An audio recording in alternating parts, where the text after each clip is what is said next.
కత్తి యుద్ధంలోని 4వ అంకానికి సంబంధించిన చిత్రపటాన్ని వేలంలో శరణ్య దక్కించుకుందని రాజ్యలక్ష్మి చెప్పింది. ఆ మాట విన్న మరుక్షణం కళావతి నిర్ఘాంతపోయి, ఏమన్నావ్ అని తన చెవులని తానే నమ్మలేనట్టు గట్టిగా ఉంది. అవును, మీరు విన్నది నిజమే. శరణ్య ఆ చిత్రపటాన్ని తీసుకుని వచ్చింది అని అంది రాజ్యలక్ష్మి. దాంతో వెంటనే రమ్మని చెప్పు అని మరో ఆలోచన లేకుండా చెప్పింది కళావతి. కళావతిలో అనేక ఆలోచనలు తిరుగుతున్నాయి. కత్తి యుద్ధంలోని 4వ అంకం గురించి ఎవరికీ తెలిసే అవకాశమే లేదు. దాదాపు 100 సంవత్సరాల కిందటే ఆ విద్య తెలిసిన ఆఖరి గురువును ఆరావళి చంపేసింది. అలాంటిది ఇప్పుడు ఆ చిత్రాలు ఎవరు చిత్రించి ఉంటారు? ఆ విద్య గురించి వాళ్లకి ఎలా తెలుసుంటుంది? ఈ విషయం ఆరావళి దాకా వెళితే ఏమవుతుందో?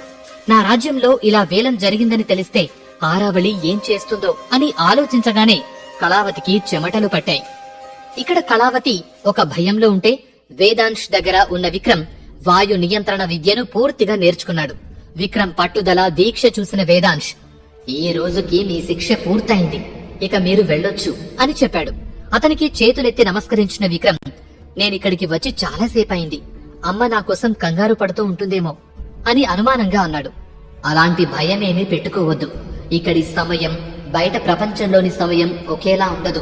మీరిక్కడ ఎంతసేపున్నా మళ్లీ మీ ప్రదేశంలోకి వెళ్లినప్పుడు క్షణం మాత్రమే తేడా ఉంటుంది అని చెప్పాడు. విక్రమ్ అయోమయంగా, అసలు ఈ ప్రదేశం ఏమిటి అంటూ చుట్టూ చూశాడు. ఇది పగలు రాత్రితో సంబంధం లేని ఒక పవిత్రమైన స్థలం అని అన్నాడు వేదాంశ్. ఆ మాటలు పూర్తిగా అర్థం కాకపోయినా ముందు అక్కడి నుండి వెళ్లాలి అనుకుని మళ్లీ వస్తాను అని చెప్పి ఎలా వెళ్లాలో తెలియక ఆలోచనలో పడి అటూ ఇటూ చూశాడు. అది గమనించిన వేదాంశ్, మీరు మళ్లీ రాక తప్పదు, ఇకపై మీ శిక్షణ ఇక్కడే అంటూ చిటిక వేశాడు. అంతే, అక్కడొక ద్వారం ప్రత్యక్షమై తలుపులు తెరుచుకున్నాయి. చూసి ధన్యవాదాలు అని చెప్పి అందులోకి ప్రవేశించాడు విక్రమ్. అలా అడుగు పెట్టాడో లేదో మరుక్షణం గదిలోకి వచ్చి పడ్డాడు. తాను అక్కడికి వెళ్లి క్షణకాలమే అయిందా లేదా అని తెలుసుకోవడానికి ఒకసారి గది తలుపు తెరిచాడు విక్రమ్. అక్కడ పళ్ళెం తీసుకుని వెళ్లిపోతున్న ప్రమీల కనిపించింది. బాబుగారికి తేనీరిచ్చానమ్మా అని భాగ్యలక్ష్మితో ప్రమీల చెప్పిన మాటలు విన్న విక్రమ్ నిజమే అనుకున్నాడు. ఇదిలా ఉంటే ఆ చిత్రాన్ని చూసిన కళావతి ఆశ్చర్యపోయింది. తన కళ్లను తానే నమ్మలేకపోయింది. ఆ చిత్రం వైపు, శరణ్య వైపు చూస్తూ, ఇది ఎవరు చిత్రించారో, ఎవరమ్మారో వివరాలేమైనా తెలుసుకున్నావా అని అడిగింది. మీకు తెలుసు కదండి, అలాంటి వివరాలు వేలం వేసేవారు ఎవరు అని చెప్పింది శరణ్య. అది కూడా నిజమే అనుకున్న కళావతి, ఇంతకీ ఏ అంగడిలో వేలం వేశారు అని అడిగింది. వీర్రాజు గారి అంగడి. దీన్ని ఎలాగైనా సొంతం చేసుకోవాలని 1,00,000 బంగారు నాణేలు ఇచ్చి కొన్నాము అని గర్వంగా చెప్పింది శరణ్య. మంచి పని చేశారు. సరే, ఇదే నా దగ్గర ఉంటుంది, నేను మీకు కావలసినంత డబ్బులు ఇస్తాను అని కళావతి అంటుండగా, అయ్యో అవసరం లేదు అత్తయ్య, నాన్నగారు మీకు ఇచ్చిరమని చెప్పారు, అందుకే వచ్చాను అని చెప్పింది శరణ్య. అంతలో విక్రమ్ ని అనుసరించి మాయమైపోయిన వేగు గురించి వివరాలు తెలుసుకున్న మరో వేగు ఆ విషయం కళావతికి చెబుతామని ఆమె దర్శనం కోరాడు. దాంతో సరే శరణ్య, మీరు ఇంటికి వెళ్ళండి, నేను రేపు ఉదయం మీ నాన్నగారితో మాట్లాడతాను అని ఆ చిత్రపటాన్ని పక్కన పెట్టింది కళావతి.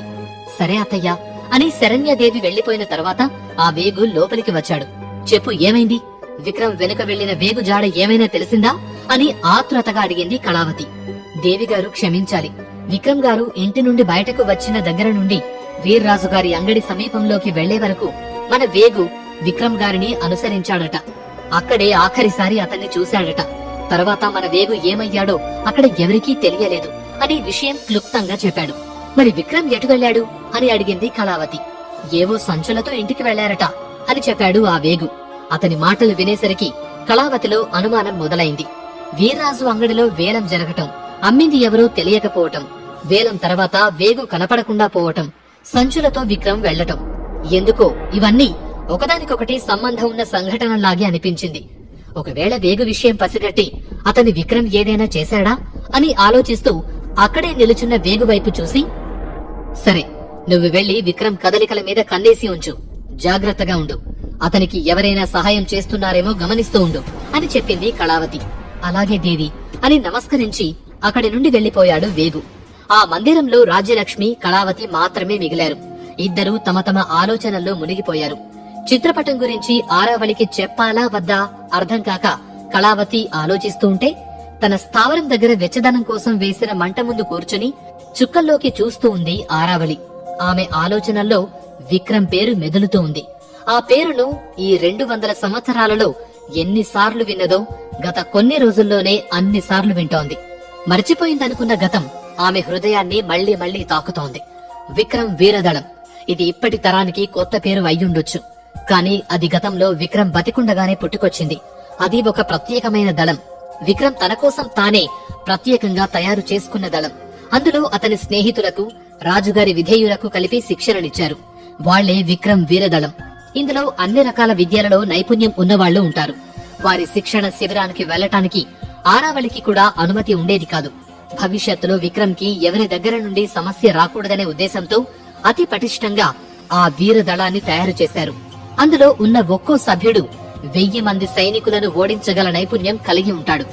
ఆ వీరదళం గురించి ఆలోచిస్తున్న ఆరావళికి అనేక సందేహాలు కలిగాయి. బహుశా ఆ వీరదళంలో ఎవరైనా మిగులుండి ఈ రోజు వరకు అదే పద్ధతిలో శిక్షణనిస్తూ వస్తున్నారా?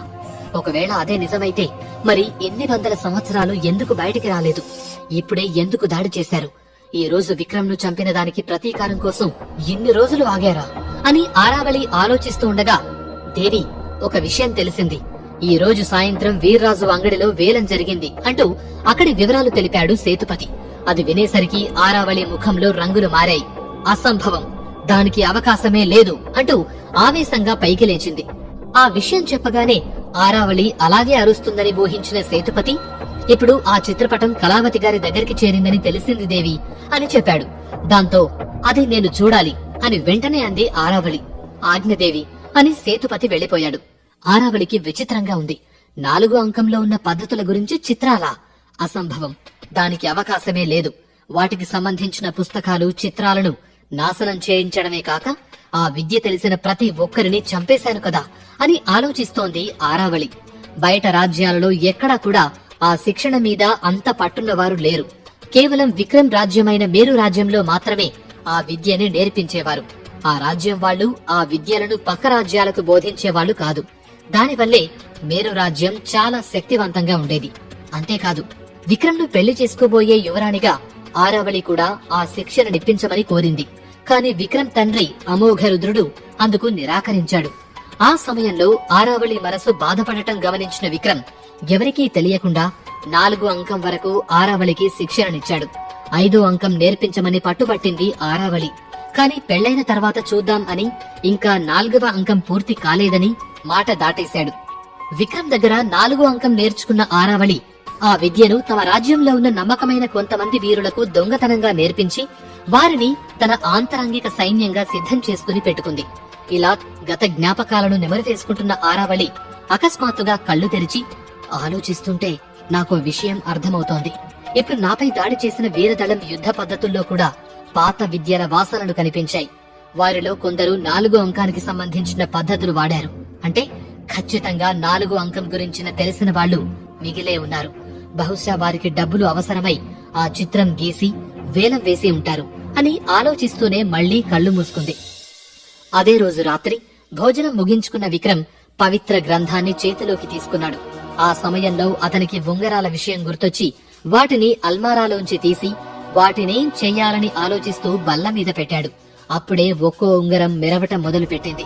దాంతో ఆశ్చర్యంగా ఉంగరాల వైపు చూస్తూ వాటిని అందుకోవాలని చెయ్యి చాచాడు. అంతే, అందులోని 5 ఉంగరాలు వాటికవే వచ్చి అతని వేళ్లకి అమరిపోయాయి. వెంటనే విక్రమ్ మరో చెయ్యి చాచగా మిగిలిన ఉంగరాలు కూడా వచ్చి అతని 2వ చేతికి అమరాయి. 2 చేతులకి ఉన్న ఉంగరాలను చూసుకుని వీటి వల్ల ఏదైనా ఉపయోగం ఉంటుందేమో అనుకుంటూ శక్తి గుళికను, పవిత్ర జలాన్ని సేవించి వెంటనే వెళ్లి ఆ మాయా పుస్తకం తెరిచాడు. మొదటి పేజీ దాటి 2వ పేజీలోకి వెళ్లగానే కొన్ని అక్షరాలు ప్రత్యక్షమయ్యాయి. వాయుశక్తికి తోడు ఈ అనంత విశ్వశక్తిని కలగలిపి దెబ్బ కొడితే 1000 ఏనుగులైనా నేల కొరుగుతాయి అని అందులో ఉంది. అది చదివి పక్కకు చూడగానే అదృశ్యగతి ప్రత్యక్షమై తలుపులు తెరుచుకున్నాయి. దాంతో మరో ఆలోచన లేకుండా లోపలికి వెళ్లాడు విక్రమ్. అతను వెళ్లేసరికి మిగిలిన పిల్లలతో ఆడుకుంటూ కనిపించాడు వేదాంశ్. విక్రమ్ అక్కడకు రావడం చూసిన వేదాంశ్, స్నేహితులారా, మీరు ఆడుకుంటూ ఉండండి, నేను నా శిష్యుడికి శిక్షణనిచ్చి వస్తాను అని చెప్పి విక్రమ్ వెనుకే వెళ్లాడు. అక్కడున్న పిల్లలను చూడగానే అంతకు ముందు మణి చెప్పిన ఒక విషయం విక్రమ్ కి గుర్తొచ్చింది. అదేమిటంటే, ఈ లోకంలో ఉన్న పిల్లల్లో వేదాంశ్ మాత్రమే అతి తక్కువ శిక్షణ తీసుకున్నవాడు అని. అది గుర్తు రాగానే తక్కువ శిక్షణకే వేదాంశ్కి ఇంత జ్ఞానం ఉంటే మిగిలిన పిల్లలు ఇంకెంత గొప్పవారో అనుకున్నాడు విక్రమ్. అదే ఆలోచిస్తూ చిన్నగా నడుస్తున్న విక్రమ్ ని పిలిచి ఒక ఖాళీ మైదానం దగ్గరికి తీసుకువెళ్లాడు వేదాంశ్. ఇప్పటి వరకు ధ్యానం ద్వారా అన్నీ నేర్చుకున్నావు. ఇక ఇప్పుడు మానసిక శక్తిని కేంద్రీకరించి ఎలా సాధన చేయాలో తెలుసుకుందాం అని చెప్పాడు. మానసిక శక్తా? అదేంటో ఎలాగూ అని విక్రమ్ అడిగేలోపే అకస్మాత్తుగా గాల్లోకి లేచాడు వేదాంశ్. విక్రమ్ కి అదేమీ పెద్దగా ఆశ్చర్యంగా అనిపించలేదు. మాయాలోకంలోకి వచ్చిన మొదటి రోజే ఇక్కడ ఇలాంటి వింతలు సహజమే అని, వాటికి అలవాటు పడాలని నిర్ణయించుకున్నాడు. దాంతో వెంటనే వెళ్లి వేదాంశ్ ఎదురుగా కూర్చుని కళ్ళు మూసుకుని దీర్ఘంగా శ్వాస తీసుకుని మనసును అదుపులోకి తెచ్చుకుని గాల్లోకి లేచాడు. కాని వేగంగా పైకి లేవడంతో తలకి గట్టిగా ఏదో తగిలినట్లయింది. ఎంత వేగంతో పైకి వెళ్లాడో అంతే వేగంగా వచ్చి క్రింద పడ్డాడు. అటు తలకి తగిలిన దెబ్బ, ఇటు నేల మీద పడి కొట్టుకున్న దెబ్బకు అమ్మా అని అరుస్తూ అసహనంగా తల పైకెత్తి చూశాడు. పైన ఏమీ కనపడలేదు. అంతలో వేదాంశ్ మాటలు వినిపించాయి. ఈ విశ్వంలో నీ కంటికి కనపడేది అణువంత మాత్రమే. కనపడకుండా దాగి ఉన్న రహస్యాలు ఎన్నో ఉన్నాయి. వాటిని చూడగలిగిన రోజు నీకు నీ చుట్టూ ఉన్న వాళ్ళకి తేడా ఉంటుంది అని నవ్వుతూ చెప్పాడు వేదాంశ్. అది విని పైకి లేచి దుమ్ము దులుపుకుని మళ్లీ వెళ్లి దృష్టంతా ధ్యానం మీద పెట్టి ఓ క్షణం తర్వాత కళ్ళు తెరిచి పైకి చూశాడు. ఆకాశంలో ఏవో మాయా పొరలు కనిపించాయి. వాటిని చూడగానే ఆ పొరలు ఏమిటో అర్థమైంది. కాని అవి ఎందుకో మాత్రం అర్థం కాలేదు. దాంతో అయోమయంగా అటూ ఇటూ చూస్తుండగా నీలో ఉన్న శక్తిని నువ్వు తెలుసుకోవటం మాత్రమే కాదు, ఆ శక్తిని ఏ సమయంలో ఎంతవరకు ఉపయోగించాలో కూడా తెలిసి ఉండాలి. అదుపులో లేని శక్తి విధ్వంసానికి కారణం అని చెప్పాడు వేదాంశ్. వేదాంశ్ మాటల్లో అంతరార్థం అర్థమయ్యి కానట్లు ఉండటంతో అమ్మో, నాకు గతంలో విద్య నేర్పిన గురువు చాలా జ్ఞానం ఉన్నవారు, అన్ని చక్కగా చెప్పేవారు, కాని ఎప్పుడూ ఇలా అయోమయంగా చెప్పలేదు అని తనలో తానే గొణుక్కుంటూ వెళ్లి మళ్లీ వేదాంశ్ చెప్పినట్టు చేయటం మొదలుపెట్టాడు. మొదటి 2 ప్రయత్నాల్లో మళ్లీ తలకి ఏదో తగలటం, క్రింద పడటం, మళ్లీ ప్రయత్నం చేయటం జరిగింది. మూడోసారికి మాత్రం ఏదీ తగలకుండా కావలసినంత ఎత్తు వరకు ఎగిరి నెమ్మదిగా నేల మీదకి దిగాడు విక్రమ్. అతడు నేల మీదకి దిగిన మరుక్షణమే నీ పైన కనిపిస్తున్న 7 మాయా పొరలను చేరే వరకు నువ్వు ఇలాగే అభ్యాసం చేస్తూ ఉండు అంటూ విక్రమ్ సమాధానం కోసం చూడకుండా వెళ్లి అక్కడున్న పిల్లలతో ఆడుకోసాగాడు వేదాంశ్. విక్రమ్ నిట్టూరుస్తూ వేదాంశ్ చెప్పిన విధంగా ఒక్కో పొర దాటి వెళ్లడానికి ప్రయత్నం చేస్తూ చాలా సమయం తర్వాత 7వ పొరను చేరుకున్నాడు.